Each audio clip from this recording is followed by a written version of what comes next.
दिव्य दृष्टि से भविष्य को निहारते हुए श्री कृष्ण कहते हैं, कभी कभी एक व्रत केवल त्याग नहीं होता, वो युग परिवर्तन की शुरुआत होता है। भीष्म की भीषण प्रतिज्ञा के बाद हस्तिनापुर का मार्ग स्पष्ट हो चुका था। राजा शंतनु ने सत्यवती से विवाह किया। पूरे राज्य में उत्सव का वातावरण था। शंखनाद, पुष्पवर्षा और दीपों की पंक्तियों से सजा हुआ राजमहल, पर इस उत्सव के पीछे एक मौन त्याग खड़ा था।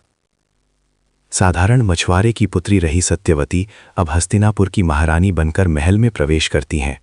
उनके कदमों के साथ एक नया अध्याय आरंभ होता है। उनके चेहरे पर आत्मविश्वास है, पर मन में जिम्मेदारियों का भार भी। राजमहल की सीढ़ियों पर खड़े भीष्म शांत और दृढ़ भाव से सब देख रहे हैं।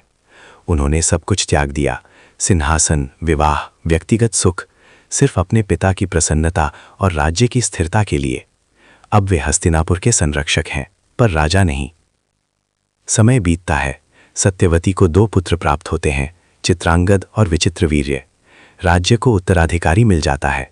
राजा शंतनु प्रसन्न है, पर नियति अपने सूक्ष्म जाल बुन रही है।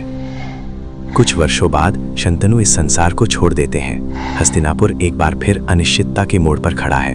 चित्रांगद युवा अवस्था में ही युद्ध में मारे जाते हैं।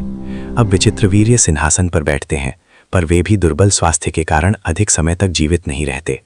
राज्य फिर उत्तराधिकारी विहीन हो जाता है। महल के अंधेरे कक्ष में बैठी सत्यवती समझ जाती हैं, भीष्म की प्रतिज्ञा ने सिंहासन तो सुरक्षित कर दिया, पर भविष्य को कठिन बना दिया है। यही वो श्रृंखला है जो अंततः महाभारत के महान युद्ध तक पहुंचेगी। हस्तिनापुर शांत है, पर तूफान आने वाला है।